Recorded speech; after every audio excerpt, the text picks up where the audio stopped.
langkah di stasiun. Setiap pagi, stasiun itu adalah tempat yang sama, kereta datang dan pergi, orang-orang berlalu lalang, dan suara riuh menambah hiruk-pikuk hari. Di antara keramaian itu, aku menemukan diriku berdiri, menatap ke arah jam yang hampir mencapai waktu keberangkatan.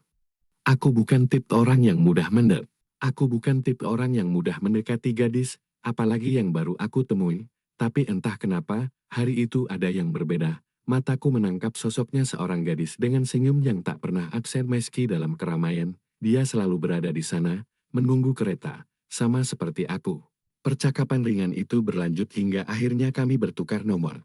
Aku merasa dunia ini tiba-tiba lebih cerah, bahkan saat hanya sekadar berbalas pesan singkat, kami mulai lebih sering berkomunikasi, dan tak lama setelah itu, aku memberanikan diri untuk menjemputnya pulang sekolah. "Ayo, mau makan ketoprak?" tanyaku dengan sedikit gugup. Dia tertawa dan menjawab, "Mau banget, ayo." Itu mungkin adalah salah satu momen yang tak akan pernah aku lupakan. Bahkan saat aku tahu betapa sederhana pilihan makan malam itu, dia antusias. Kami berbicara tentang segala hal, meskipun kebanyakan tentang sekolah. Tapi di balik obrolan itu, aku mulai merasakan sesuatu yang lebih. Perasaan yang tumbuh perlahan, tapi pasti. Aku bisa merasakannya. Dan dia juga terutama saat aku memboncengnya sepulang dari tempat makan. Dan dia memelukku erat dari belakang. Momen itu seperti menunjukkan bahwa mungkin aku bukan satu-satunya yang merasakan hal itu. Namun, waktu itu, hidup punya cara lain untuk menuliskan kisahnya. Setelah beberapa waktu, dia memutuskan untuk kembali kepada mantannya. Rasanya seperti terjatuh tanpa peringatan, tapi aku tahu ini adalah keputusan yang dia buat untuk kebahagiaannya.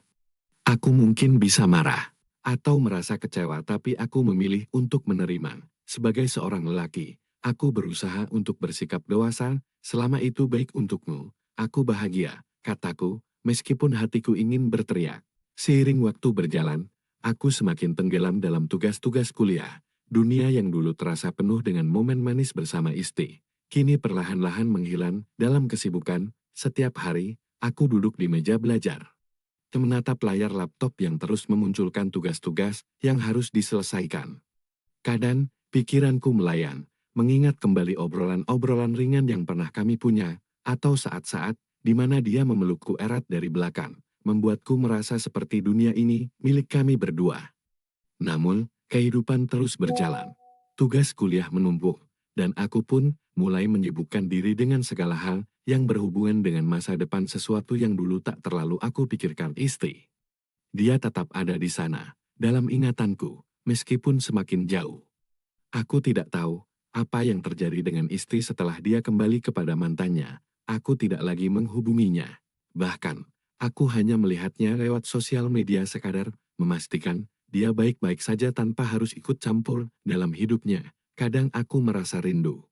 Tapi lebih seringnya aku merasa bangga karena bisa melewati semua ini tanpa membiarkan diriku terperangkap dalam perasaan yang tak pernah bisa terbalas. Aku sudah mulai menerima bahwa hidup kami memang tidak ditakdirkan untuk terus berjalan bersama. Dan seiring dengan berjalannya waktu, perasaan itu pun memudar, digantikan dengan rasa puas, karena akhirnya aku bisa fokus pada diriku sendiri.